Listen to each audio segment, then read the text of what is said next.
Greetings!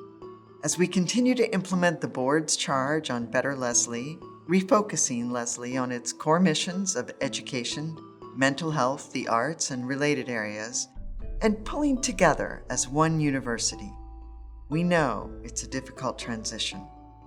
And we know that you'll have questions. Thank you for sending your questions to feedback@leslie.edu and for asking questions of advisors and other staff and raising questions in University Council. I want to draw your attention to our homepage too. You'll see a new tab that will lead you to my communications page, which is being constantly updated so you can stay updated. Your questions are very important, so please keep bringing them forward. We know this is a time of change that's difficult, and we want to provide answers to your questions as much as possible. So let me turn to answering them first. Let's start with the timeline of Better Leslie. After an unexpected downturn in enrollment, starting in January, over 100 management faculty and staff started working on Better Leslie to create the best educational experience for students and a future where we live within our means. In June, the Board of Trustees reviewed this work and charged the university with meeting the goals of Better Leslie. You can read about the timeline and process on our website. One question we're hearing is, will faculty be replaced by adjuncts? There's also a rumor spreading on social media. The answer to that is no. Although we're letting go of some faculty, we're not replacing them with adjuncts. And how can that be? The number of faculty in some areas of the university is much greater than needed for the number of students in those areas. In those cases, the number of faculty needed will decrease as the number of classes or sections in those areas change to make sure that classes have the number of students necessary to create vibrant conversations, as students have noted that low-enrolled classes do not provide. As always, our adjunct faculty colleagues will continue to play an important role in our academic community by bringing their expertise to our curriculum. We'll also be working to have as many full-time faculty teaching, as we know how important that is to the student experience. And this change will happen over time as the composition of classes changes to best serve the number of students at Leslie. Another concern you've asked via feedback@leslie.edu is if the humanities are being eliminated. The answer to that is also no. The humanities are a foundation for education at Leslie and remain a major for some students and a second major for those studying education. Again, taught largely by full-time faculty. In University Council, there was a question about what we are doing to recruit students. Many things. We're ensuring that we're as proactive as possible. For instance, prospective students receive replies in as timely a way as possible, something simple that was not uniform before the changes in enrollment this summer. We're building our strengths in education, mental health, the arts, and related fields, something that is unique to Leslie and makes us stand out in the crowd of competitive institutions. And we're combining our traditional enrollment work with our initiative to partner with organizations that employ our graduates to provide increased financial aid, guaranteed internships or field placements or practicums, and joint cohort support, paving the way for students to enter the important professions we prepare students for, and again, making us stand out in a competitive environment. Also in University Council, there were several questions about hiring when we're reducing the number of faculty. As we've noted, while we're moving away from non-core, low-enrolled areas, we'll use those resources to invest in core academic programs. We also need to continue to invest in the talent to run the university and in the co-curricular programs that are important to students today. Some of you have also questioned how this approach is different from simply cost-cutting. cost-cutting to a specific financial goal, say a 10% reduction across the university, doesn't work, as it's not sustainable. It's only sustainable if the changes you make allow you to restructure, which is what we're doing. As we continue to develop uniform systems and procedures across the university, some administrative and academic staff may be affected, but we'll also continue to hire and promote as roles within the university change. On November 1st, we posted the schedule of classes for spring student registration. This schedule reflects the work of many across the university and is designed to address the problems in previous recent schedules, where approximately 25% of the classes didn't run due to low enrollment. What was happening was that the course schedule had too many classes posted. When the schedule was adjusted for that after it was posted, it was very disruptive for students and faculty and staff. Now instead, we're posting a schedule of classes to run with an emphasis on developing wait lists and adding classes where needed. The schedule has been designed based on the classes each student plans to take, as identified in their student planner and with their advisor, and to fulfill their degree requirements. It's designed to have classes that are small enough for the personalized Leslie experience, but large enough for vibrancy around class discussions and engagement.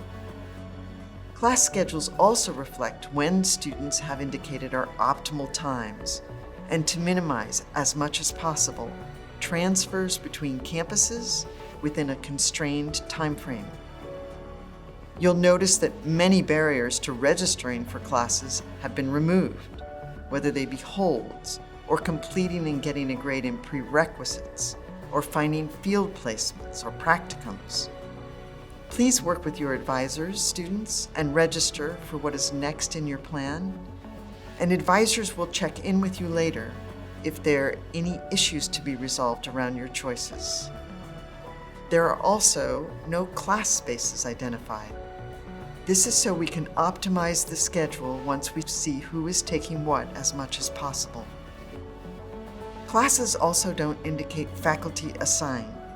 This is so we can work with faculty to have as many core faculty teaching as possible in this new format. Faculty will be posted later this fall, and advisors are always available for questions. In sum, this is a transition, but one that will move the university from a schedule that was very disruptive, with all sorts of barriers to registration, to one that is more and more responsive to needs.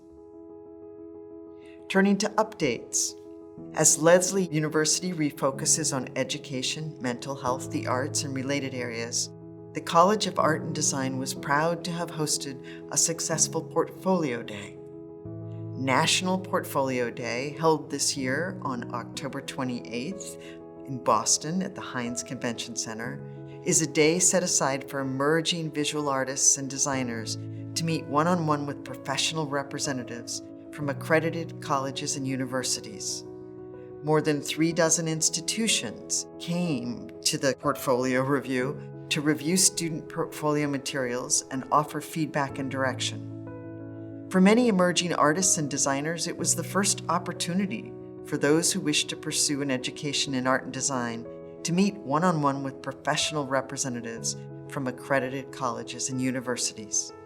And Leslie, as the host, stood out.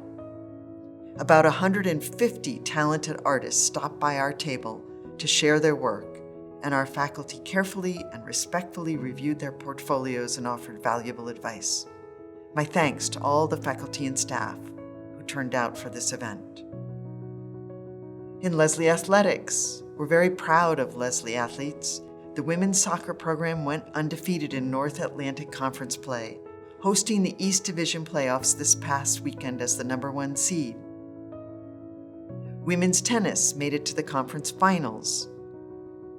Men's soccer improved its winning percentage by over 300%.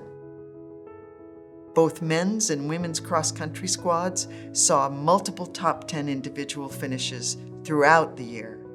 It's a great time to be a Lynx. Turning to our Thought Leadership series, it's about to get underway for the 2023-24 year. On Thursday, November 2nd, at University Hall at 4:30, we'll hear from Carolyn Jepson. She's the co-founder and CEO of Broad Futures, a nonprofit dedicated to creating innovative solutions to empower young people with disabilities to succeed in education and at work. She's very passionate about how a diverse workplace inclusive of disabilities is beneficial to all. Another event drawing Leslie together is the Class Reads event each year. Every fall, all first-year students in English composition courses read a book that's selected by faculty and students. This year, Sarah Jaquette Ray's A Field Guide to Climate Anxiety, How to Keep Your Cool on a Warming Planet was chosen. A very timely read. In close, please keep asking questions via feedback@leslie.edu. Students can also ask questions of advisors, and employees can ask questions of cabinet members. We want to answer them as much as we can, and we really need your help here. We hear that people are worried and sometimes angry. That's why it's important we answer questions and provide information. Rumors can only serve to increase anxiety and cause division at an uneasy time. Another word I keep hearing over and over is heartbroken. It's hard for our university to undergo the essential changes that the new demographics and changes in higher education in general are demanding that we make. I urge you to use the resources on campus. In addition to the sources of information on Better Leslie, which are on our website, I urge you to make use of our Employee Assistance Program, and for students, resources at our Counseling Center. Leslie University has made a promise. We made a promise to our students, all of them. We made a promise to the 51 students affected by these decisions that will finish their programs and support them as Leslie alums. We made a promise to our current student body and to our 90,000 alumni that will be here and support them throughout their lifetimes and careers. We made a promise to the community around us that will educate the best teachers, mental health practitioners, and artists in New England. That's a big promise. And big promises require big commitments. At its heart, Better Leslie is a promise for the future. We all need to work together to keep it. I hope you'll keep asking questions at feedback@leslie.edu and to advisors and cabinet members as we move forward in this process. Thank you.